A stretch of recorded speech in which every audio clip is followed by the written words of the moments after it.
Learning একাডেমিতে সবাইকে স্বাগত। আজকে দেখো ক্লাস 5-এর ইংলিশে যে রায় মার্টিন বই রয়েছে তার 236 পেজের যে এক্সারসাইজগুলো রয়েছে সেগুলো নিয়ে আজকে আলোচনা হবে।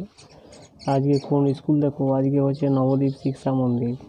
তো কোয়েশ্চানগুলো দেখো, এর কোয়েশ্চানটা দেখো, tick the correct answer from the given alternative, অর্থাৎ কারেক্ট অ্যান্সারটাকে এখানে ঠিক করতে বলা আছে। তো একের প্রশ্নটা দেখো, পিটি উষা ওয়াজ, তো পিটি উষা কে ছিলেন? তো এটা হয়ে যাবে অ্যান অ্যাথলিট।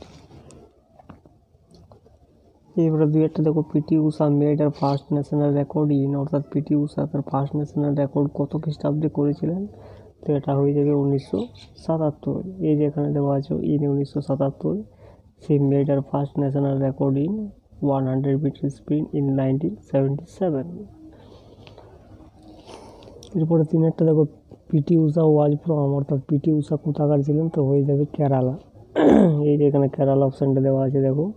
এরপর চারেরটা দেখো, উষা ওয়াজ বর্ন অন, অর্থাৎ উষা কত খ্রিস্টাব্দে জন্মগ্রহণ করেছিলেন? তো এই যে এখানে দেওয়া আছে দেখো, PT Usha was born on 27 June 1964। তাহলে সঠিক অপশান হয়ে যাবে অপশান নাম্বার বি, 27 জুন 1964।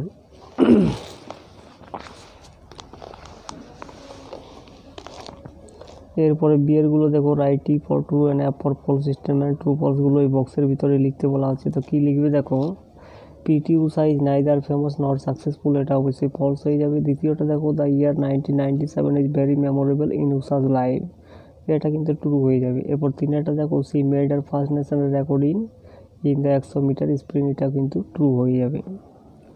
এরপরে সিয়ারগুলো দেখো, অ্যান্সার দ্য ফলোইং কোয়েশ্চন, নিচের প্রশ্নগুলোর উত্তর এখানে লিখতে বলা আছে। একের প্রশ্নটা দেখো, why was PT Usha call the queen of Indian track, অর্থাৎ পিটি উষাকে কুইন অফ ইন্ডিয়ান ট্র্যাক কেন বলা হয়? তো কী লিখবে দেখো, PT Usha was call the queen of Indian track because of her extraordinary performance at the track.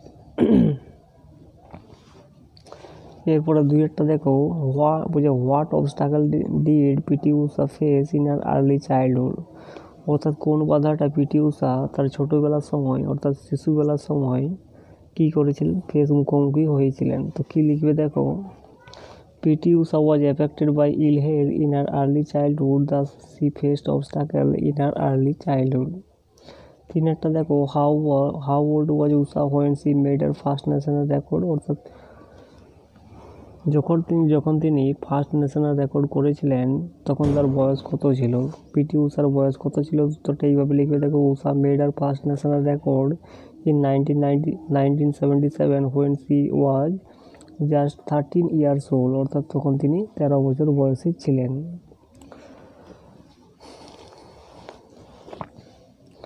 এরপরে আনসিনটা দেখো, এর কোয়েশ্চেনগুলো দেখো, complete the sentences with information from the passage, অর্থাৎ প্যাসেজ থেকে তথ্য তুলে এনে এই সেন্টেন্সগুলোকে কমপ্লিট করতে বলা আছে। একের প্রশ্নটা দেখো, the rich man was put into prison for an offence,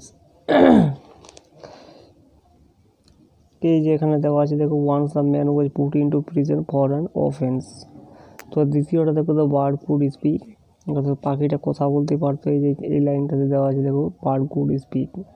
এরপরে বিয়েরগুলো দেখো, অ্যান্সার দ্য ফ্লোয়িং কোয়েশ্চন, নিচের প্রশ্নগুলির উত্তর এখানে লিখতে বলা হচ্ছে। একের প্রশ্নটা দেখো, how did the rich man treat the parrot, অর্থাৎ ধনী লোক কীভাবে প্যারটটাকে ট্রিট করতেন, কীভাবে ব্যবহার করতেন, আচার ব্যবহার করতেন। তো উত্তরটা এইভাবে লিখবে দেখো, the rich man love the parrot he kept in a cage and took good care of it, অর্থাৎ তিনি খাঁচার ভিতরে তাকে রেখেছিলেন এবং তাকে কিন্তু তার যত্ন সেবা কিন্তু নিতেন তিনি। এরপরে দ্বিতীয়টা দেখো, how did the parrot entertain the guest, অর্থাৎ টিয়া পাখিরা কীভাবে অতিথিদের এন্টারটেন করতেন। তো কীভাবে লিখবে দেখো, the parrot entertain the guest by exchanging a few words of greeting with them, এই যে এখানে কিন্তু দেওয়া আছে দেখো, এই যে এখানে it entertain the guest by exchanging a few words of greeting with them. এরপরে তিনটা দেখো, why did the rich man set the bird free, অর্থাৎ কি ওই ধনী লোকটা কীভাবে ওই বার্ডটাকে মুক্ত করেছিলেন, কেন মুক্ত করেছিলেন, হোয়াই। তো উত্তরটা এইভাবে লিখবে দেখো, the rich man set the bird free because he could understand the feeling of being imprisoned and set the parrot free. এই যে লাইনটা এখানে দেওয়া রয়েছে দেখো, the rich man then could understand the feeling of being imprisoned and set the parrot free. অর্থাৎ তিনি বন্দি থাকার ওই ফিলিংটা তিনি অনুভব বুঝতে পেরেছিলেন, তার জন্য তিনি ওই টিয়া পাখিটাকে কী করেছিলেন, ছেড়ে দিয়েছিলেন। তো give a suitable title for the above passage. তো টাইটেলটা কী লিখবে দেখো, a rich man, a rich man.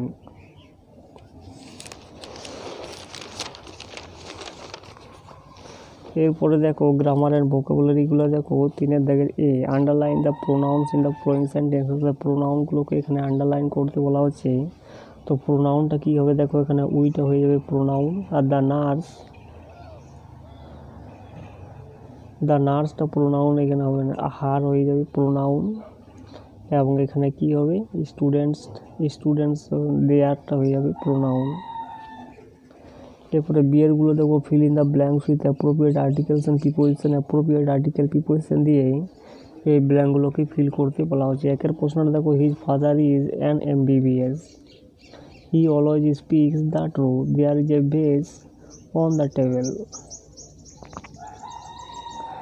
এবং চারেরটা দেখো, I am proud of my sister. এরপরে সিয়ারগুলো দেখো, do as directed, I am always.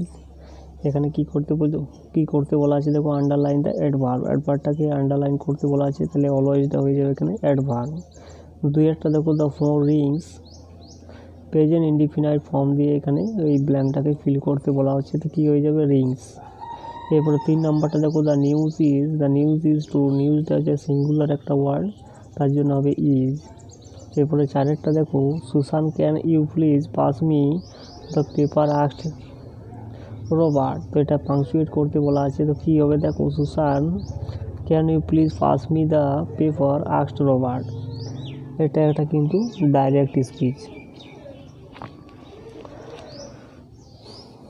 5এরটা দেখো, we are at the restaurant in the mall. এটাকে সাবজেক্টটাকে সার্কেল করতে বলা আছে, তো সাবজেক্ট হয়ে যাবে উই, এবং আর থেকে মল পর্যন্ত হয়ে যাবে প্রেডিকেট। এরপরে 6এরটা দেখো, দ্য অ্যাপেলস। এখানে কিন্তু লিঙ্কার সাথে বলা আছে, the apple and the oranges are in the basket. তো এখানে অ্যান্ড বসবে। 7এরটা দেখো, she is never been to the USA। এখানে কি করতে বলা আছে, rewrite the sentence using the full form of the word.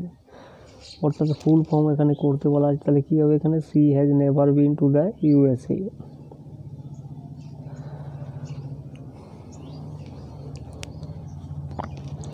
এবং 8 নম্বরটা দেখো, wiring her hair is ribbon blue sea is. তো এটা মিনিংফুল সেন্টেন্স একটা তৈরি করতে বলা আছে, এটা কী হবে দেখো, she is wearing a blue ribbon in her hair. এরপরে দেখো 9এরটা দেখো, identify the type of the underline noun. অর্থাৎ নাউনটাকে এখানে নাউনটার টাইপটা কিন্তু এখানে লিখতে বলা আছে, তো কী হবে দেখো, সিল্কটা হয়ে যাবে এখানে ম্যাটেরিয়াল নাউন।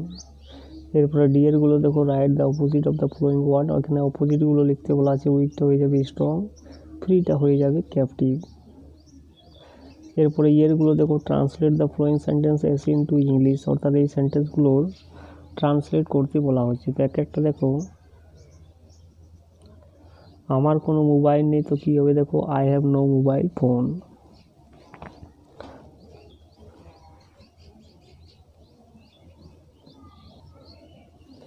দুইয়েরটা দেখো, আমরা বাঙালি, তো কী হবে দেখো, we R Bengali.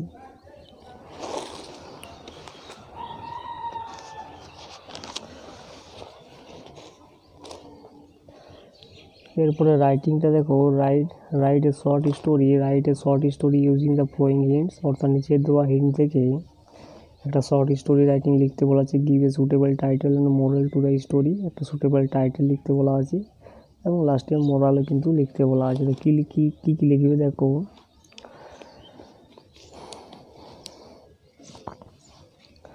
Akbar had an intelligent courtier. Akbar had an intelligent courtier name Birbal. অর্থাৎ কি একজন বুদ্ধিমান কোর্টিয়ার ছিলেন আকবরের, যার নাম হচ্ছে Birbal. He is famous for his intelligence. সে বিখ্যাত ছিল তার এই বুদ্ধির জন্য। But the courtiers are jealous of him. কিন্তু বাকি যে কোর্টিয়ারগুলো ছিল তার উপর কিন্তু ঈর্ষা করতো। দে asked Akbar to test his wheat. তারা আকবরকে বলেছিলেন যে তার উইটটাকে পরীক্ষা নিতে। আকবর ওয়াজ এগ্রিড, আকবর কিন্তু রাজি হয়ে গিয়েছিলেন। One courtier asked how many crows were in Agra. একজন কোর্টিয়ার জিজ্ঞাসা করেছিলেন যে কতগুলো কাক রয়েছে আগ্রাতে। Birbal asked for a week to study the situation. Birbal এক সপ্তাহ নিয়েছিলেন এই অবস্থাটাকে বুঝবার জন্য, অর্থাৎ বুঝবার জন্য।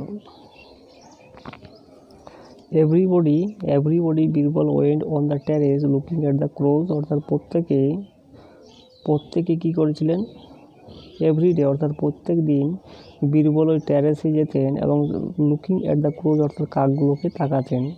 But after a week courtier asked him again, কিন্তু এক সপ্তাহ পরে আবারও কোর্টিয়ার এসেছিলেন তাকে জিজ্ঞাসা করতে।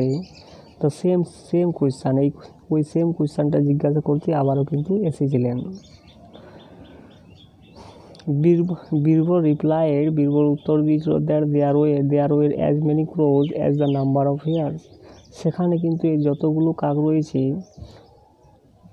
যত চুল রয়েছে ইন দ্য কোর্টিয়ার্সের, ওই অর্থাৎ কোর্টিয়ার মাথায় যত চুল রয়েছে ঠিক ওই পরিমাণে কিন্তু কাক রয়েছে আগ্রাতে। এরপরে দেখো ফাইনালি আকবর এমিউজড, ফাইনালি কী হয়েছিল, শেষে কী হয়েছিল, আকবর অবাক হয়ে গিয়েছিলেন আফটার সিং বীরবলস ইন্টেলিজেন্স, অর্থাৎ বীরবলের এই বুদ্ধি দেখে আকবর কী হয়েছিলেন, অবাক হয়ে গিয়েছিলেন শেষে।